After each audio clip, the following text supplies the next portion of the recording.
کہ خود جس نے اس کام کی ایک بنیاد رکھی اس کو خود یہ اعتراف کرنا پڑا اور اس کی زبان سے نکلا. ایک کتاب میں یہاں آپ کے سامنے پیش کر رہا ہوں, نام ہے حکایات اولیاء. کیا نام ہے؟ حکایات اولیاء. 3 ایڈیشن اس وقت میرے سامنے رکھے ہوئے ہیں. یہ ایک دوسرا ایڈیشن ہے. ایک ایک کتاب کے کئی ایڈیشن رکھتا ہوں میں, تاکہ یہ نہیں تو یہ نہیں تو یہ, کسی سے تو مطمئن ہو جا تو بھائی. یہ دوسرا ایڈیشن ہے, یہ تیسرا ایڈیشن ہے. یہ سب الگ الگ پریس کے چھپے ہوئے ہیں. صفحے نمبر ان پریسوں کے اعتبار سے آگے پیچھے ہو سکتے ہیں. یہ کتب خانہ نعیمیہ دیوبند کا چھپا ہوا ہے. اس کے اعتبار سے میں بتا رہا ہوں یہ کس کی لکھی ہوئی ہے کتاب؟ کس کی لکھی ہوئی ہے کتاب؟ مولوی اشرف علی تھانوی صاحب کی. حکیم الامت ہے دیوبند کے. معتبر ہے نا بھائی؟ یا تو پھر ہاں, اگر کتاب معتبر نہیں ہے ان کے نزدیک, ہمارے نزدیک تو معتبر نہیں ہے, ان کے نزدیک معتبر ہے, حکیم الامت ہے, ان کے مجدد ہے. اور اگر یہ واقعہ انہوں نے جھوٹا لکھا ہے تھانوی صاحب نے, تو پھر یہ حکیم الامت نہیں ہے, مجدد نہیں ہے. اور صحیح لکھا ہے تو پھر دیکھیں کس کو ان کے سچ کی بنیاد پر, اور یقیناً سچ ہی ہے یہ, میں تو سچ ہی کہتا ہوں اس کو, پھر کون سی شخصیت خطرے میں آتی ہے. دیکھیے یہ صفحہ نمبر اس کا 98 اور 99, انشاءاللہ اسکرین پہ بھی اسکین پہ ڈال دیں گے ہم. صفحہ نمبر 98 اور 99. حکایت نمبر 59. مولوی اشرف علی تھانوی صاحب کہتے ہیں کہ خان صاحب نے فرمایا, خان صاحب ایک راوی ہے جن سے روایت نقل کر رہے ہیں, کہتے ہیں خان صاحب نے فرمایا کہ مولوی اسماعیل صاحب نے تقوۃ الایمان اول عربی میں لکھی تھی. تقوۃ الایمان یہ پہلی کتاب ہے جو دیوبندیوں نے بھی چھاپتے, اس کو اہل حدیث بھی چھاپتے, دونوں فرقے کے چھاپتے ہیں, جماعت اسلامی والی بھی چھاپتے ہیں. اور اس کتاب کے بارے میں کہا جاتا ہے کہ اس سے ہندوستان کے شرک کو ختم کیا گیا. ہندوستان میں شرک ہو رہا تھا. یہ پہلی کتاب ہے جس نے ہندوستان میں شرک کے خلاف لکھی گئی اور شرک کا قلعہ کما کر دیا صاحب. مگر خود اس کتاب کے بارے میں اشرف علی تھانوی صاحب کی کیا گواہی ہے, ذرا سن لیجیے. کہتے ہیں کہ مولوی اسماعیل صاحب نے تقوۃ الایمان اول عربی میں لکھی تھی, چنانچہ اس کا ایک نسخہ میرے پاس اور ایک نسخہ مولانا گنگوہی کے پاس تھا, اور ایک نسخہ مولوی نصر اللہ خان خوارجی کے کتب خانے میں بھی تھا. اس کے بعد مولانا نے اس کو اردو میں لکھا, اور لکھنے کے بعد اپنے خاص لوگوں کو جمع کیا, جن میں سید صاحب, مولوی عبدالحی صاحب, شاہ اسحاق صاحب, مولانا محمد یعقوب صاحب, مولوی فرید الدین صاحب مراد آبادی, مومن خان, عبداللہ خان علوی, استاد امام بخش صاحبائی و مملوک علی صاحب بھی تھے. یہ کون کون تھے, یہ سب کا تھانوی صاحب نے ذکر کیا کہ یہ لوگ تھے, فلاں مولوی صاحب, فلاں مولوی صاحب. یہ سب کو مولوی اسماعیل دہلوی صاحب نے جمع کیا, تقوۃ الایمان کتاب اردو میں لکھی, اردو میں ڈھالی, اور وہ کتاب اردو میں کرنے کے بعد ان سب کو جمع کر کے کیا کیا, ان کے سامنے تقوۃ الایمان پیش کی. یہ سارے اپنے جو خاص اندر گراؤنڈ کے جو رازدار لوگ تھے ان کو جمع کیا, اور پھر وہ تقوۃ الایمان ان کے سامنے پیش کی, اور کہا کہ, اور فرمایا میں نے یہ کتاب لکھی ہے اور میں جانتا ہوں کہ اس میں بعض جگہ ذرا تیز الفاظ بھی آ گئے ہیں. کہتے ہیں کہ مجھے معلوم ہے کہ اس میں الفاظ کیسے ہیں, تو کچھ جگہ تیز آ گئے ہیں, تھوڑے سخت الفاظ بھی آ گئے ہیں, اور بعض جگہ تشدد بھی ہو گیا ہے, یعنی میں بہت شدت اختیار کر گیا ہوں, شدت میں بہت آگے بڑھ گیا ہوں. پھر کہتے ہیں کہ وہ تشدد کیا ہوا اور وہ تیز الفاظ کیا ہے, مثلاً ان امور کو جو شرک خفی تھے شرک جلی لکھ دیا گیا ہے. کتنا صاف واضح قرار ہے کہ شرک خفی سے جس سے مسلمان کافر نہیں ہوتا, مشرک نہیں ہوتا, تو اس کو کیا کر دیا, جو شرک خفی تھا اس کو, شرک خفی کو شرک جلی کر دیا. یہ لکھ دیا صاحب انہوں نے. بتائیے, الٹا پلٹا ہی کر دیا انہوں نے. ان کے گھر کا دین تھا, ان کی سمجھ کے حساب سے جو تھا انہوں نے کر دیا. پھر کہتے ہیں کہ ان وجہ سے مجھے اندیشہ ہے کہ اس کی اشاعت سے شوری ضرور ہوں گی. کہتے ہیں کہ یہ سب گڑبڑ ہو گئی. ان کو معلوم ہے کہ میں نے کیا گڑبڑ کی, جس سے آدمی مشرک ہوتا نہیں میں نے ان چیزوں کو لکھ دیا مشرک ہو جائیں گا, جس سے آدمی کافر ہوتا نہیں میں نے کہہ دیا کافر ہو جائیں گا. تو اس وجہ سے کیا ہوں گا, جیسی کتاب چھپیں گی تو شورش ہوں گی, آگ لگ جائیں گی, گڑبڑ ہو جائیں گی, لوگوں میں فتنہ فساد برپا ہوں گا. اگر میں یہاں رہتا تو ان مضامین کو میں 8-10 برس میں بتدریج بیان کرتا. اگر میں یہاں رہتا تو میں ان مسائل کو پھر حل کر لیتا, اس کو بیان کرتا صحیح طریقے سے. لیکن اس وقت میرا ارادہ حج کا ہے اور وہاں سے واپسی کے بعد عزم جہاد ہے, اس لیے اس کام سے معذور ہوں. اور میں دیکھتا ہوں کہ دوسرا اس بار کو اٹھائیں گا نہیں, اس لیے میں نے کتاب لکھ دی ہے، گو اس سے شورش ہوں گی۔ کتاب لکھ دی ہے، کتاب کو صحیح کر نہیں سکتا، پروف ریڈنگ کرنے کا ٹائم نہیں ہے۔ جو غلط مسئلے غلط باتیں لکھ دی، جو شرک نہیں ہے اس کو شرک کہہ دیا، اس کو صحیح کرنے کا ٹائم نہیں ہے۔ کیوں؟ حج کے لیے میں جا رہا ہوں، کتاب ویسی چھپیں گی تو کیا ہوں گا؟ شورش ہوں گی۔ لیکن کیا ہے؟ اب آگے ذرا سنیے ان کے الفاظ، کہتے ہیں کہ گو اس سے شورش ہوں گی مگر توقع ہے کہ لڑ بھڑ کر خود ہی ٹھیک ہو جائیں گے۔ کتاب چھاپ دو، میری امید یہ ہے کہ وہ چھپ جائے، لیکن بعد میں خوب لڑیں گے اور بعد میں کیا ہوگا؟ دھیرے دھیرے خود ہی پھر ٹھیک ہو جائیں گے۔ مگر آج 150 سال سے اوپر کا زائد کا عرصہ ہو گیا، آج تک ٹھیک نہیں ہوا۔ ایسا فتنہ بو کر گئی ہے تقویت الایمان کی شکل میں۔ اور اہل حدیث اس کتاب کے بارے میں کہتے ہیں قرآن کے بعد سب سے زیادہ پڑھی جانے والی کتاب یہی ہے۔ دارالسلفیہ سے جو نسخہ چھپتا ہے اس پہ مختار ندوی جو اہل حدیث کا ایک مولوی ہے، وہ اس کے مقدمے میں لکھتا ہے کہ اس کتاب کے ذریعے 1400 سال میں پہلی بار ہندوستان میں اسلام کا صحیح چہرہ نمودار ہوا۔ اس سے پہلے اسلام بھی نہیں تھا صحیح طریقے سے ہندوستان میں، بھائی اس کتاب سے۔ اور اس کتاب کا مصنف خود کیا کہہ رہا ہے کہ اس کتاب سے تو جھگڑے ہوں گے، سورش ہوں گی، لیکن توقع اور امید یہ ہے کہ لوگ لڑ بھڑ کر ٹھیک ہو جائیں گے، ہاں مان جائیں گے لوگ۔ اندازہ لگائیے، خود مصنف کو اقرار ہے، اور لکھنے والا کوئی چلر چھاپ مولوی نہیں ہے، حکیم الامت ہے۔ یہ بات دھیان دیں آپ، لکھنے والا معتبر شخص ہے اور آج تک کتابیں چھپ رہی ہے۔ 3 ایڈیشن تو میں آپ کو یہاں دکھا چکا ہوں۔ پھر آگے کہتے ہیں یہ میرا خیال ہے، اگر آپ حضرات کی رائے اشاعت کی ہو تو اشاعت کی جائے، ورنہ اسے چاک کر دیا جائے۔ یا تو پھاڑ کے پھینک دو، چاک کرنا ہے نا، پھاڑ کے پھینک دو، یا اگر آپ کی مرضی ہو تو چھاپ دو۔ بتائیے کیا کرنا چاہیے تھا؟ یا تو چھاپنا نہیں تھا، اور اگر چھاپنا تھا تو اس چیزوں کو جو غلط تھی اس کو درست کرتے، لیکن دونوں چیزیں نہیں ہوئی۔ کیا ہوا؟ کہتے اس پر ایک شخص نے کہا کہ اشاعت تو ضرور ہونی چاہیے مگر فلا فلا مقام پر ترمیم ہونی چاہیے۔ اس پر مولوی عبدالحی صاحب، شاہ اسحاق صاحب اور عبداللہ خان علوی اور مومن خان نے مخالفت کی اور کہا کہ ترمیم کی ضرورت نہیں، صحیح کرنے کی اس کو کوئی ضرورت نہیں ہے، ایز اٹ از جیسی ہے ویسی رہنے دیجئے۔ اس پر آپس میں گفتگو ہوئی اور گفتگو کے بعد بالاتفاق یہ طے پایا کہ ترمیم کی ضرورت نہیں اور اسی طرح شائع ہونی چاہیے، چنانچہ اس کی اشاعت اسی طرح ہو گئی۔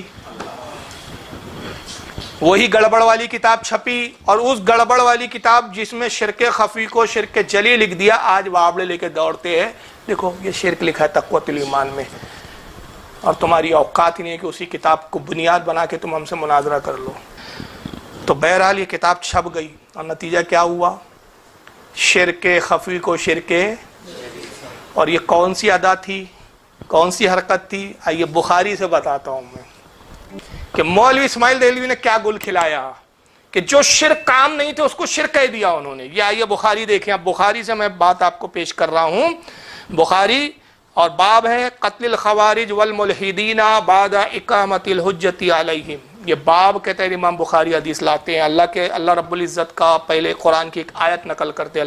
اللہ رب العزت فرماتا ہے وقول اللہ تعالی وما كان الله ليضل قوما بعد اذ هداهم حتى يبين لهم ما يتقون۔ اللہ فرماتا ہے کہ اللہ کسی قوم کو ہدایت کے بعد گمراہ نہیں کرتا۔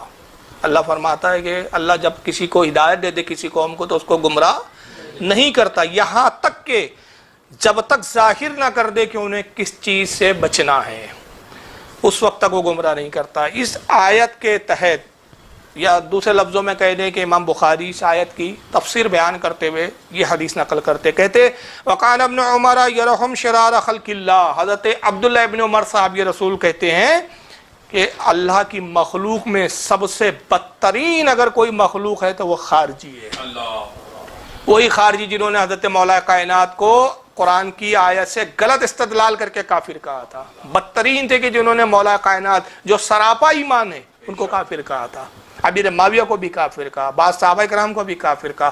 تو عبداللہ ابن عمر انہی خارجیوں سے مثال دیتے ہوئے کہتے ہیں، ان لوگوں کا ذکر کر رہے ہیں کہ اللہ کی مخلوق میں بدترین مخلوق خارجی ہے، اور وہ بدترین کیوں ہے؟ وَقَالَ إِنَّهُمْ انْطَلَقُوا إِلَىٰ آيَاتٍ نَزِلَتْ فِي الْكُفَّارِ فَجَعَلُوهَا عَلَى الْمُؤْمِنِينَ، اس لیے وہ بدترین ہے کہ وہ قرآن کی آیتیں جو بتوں کے بارے میں مشرکوں کے بارے میں آئی وہ مومنوں پر چسپا کرتے ہیں، وہ مومنوں پر فٹ کرتے ہیں، اور وہی کام مولوی اسماعیل دہلوی نے